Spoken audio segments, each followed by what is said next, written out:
இன்னைக்கு Monday morning இன்னைக்கு சீக்கிரமா எழுந்துட்டேன். ஏன்னா பையன் இன்னைக்கு எக்ஸாமுக்கு போகணும் இல்லையா? அவர் எழுந்து படிக்கும்போது சீக்கிரம் எழுந்துட்டேன். சீக்கிரம் எழுந்தா இன்னைக்கு ஆல்ரெடி முடிவு பண்ணியிருந்தேன் சிம்பிளா தான் செய்யணும்னு.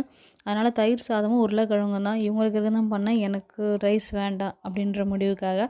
ஓவரா டயட் எடுத்துக்கிறோன்ற மாரி இருக்குது. இது எத்தனை நாளைக்கு நீடிக்கும்னு நினைச்சாலும் திக்கு திக்குன்னு இருக்கு நமக்கு. சரி பாப்போம். எங்க ஹஸ்பண்ட் வேற சொன்னாரு, "நீ ரொம்ப சேலஞ்ச் எடுத்திருக்க. பாப்போம் எந்த அளவுக்கு என்ன பண்ணுறேன்னு" சொல்லியிருக்காரு. பையனுக்கும் பேக் பண்ணி குடுத்துட்டேன். ஏன்னா எக்ஸாம் முடிஞ்சுட்டு அப்படியே வந்து சார் பிஸ்னஸ் மேக்ஸ் கிளாஸுக்கு போயிடுவாரு. அவங்க மிஸ் விட மாட்டாங்க. லீவா இருந்தாலும் விட மாட்டாங்க. "நீ கிளாஸுக்கு வான்னு" சொல்லிடுவாங்க. அதனால அவங்க 2 பேரும் பேக் பண்ணிட்டேன். பாப்பா மதியானம் தான் போவா. இன்னும் தூங்கிட்டு இருக்கா.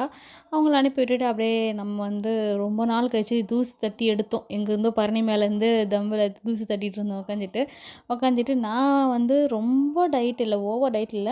ஒரு நார்மலான ஒரு டயட்டில இருப்பேன் அவ்வளோதான். எல்லாமே சாப்பிடுவேன். அளவோட சாப்பிடுவேன் அவ்வளோதான். அந்த அளவுக்குலாம் நம்மளால அவ்வளோலாம் உள்ள ஆழ்ந்துலாம் போக முடியாது.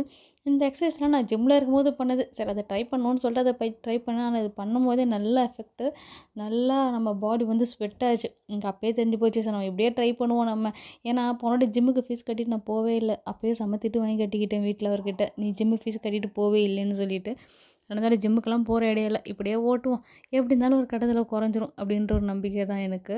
சரி பண்ணி முடிச்சு நல்லா ஸ்வெட் ஆச்சா, இன்னைக்கு ரொம்பலாம் ஸ்ட்ரெயின் பண்ணி பண்ணிக்கல. சும்மா மேலோட்டமா தான் பண்ணேன். ஏன்னா ஃபர்ஸ்ட் டே ரொம்ப ஸ்ட்ரெயின் பண்ணிட்டேன்னா பாடி பெயின் வந்துரும்.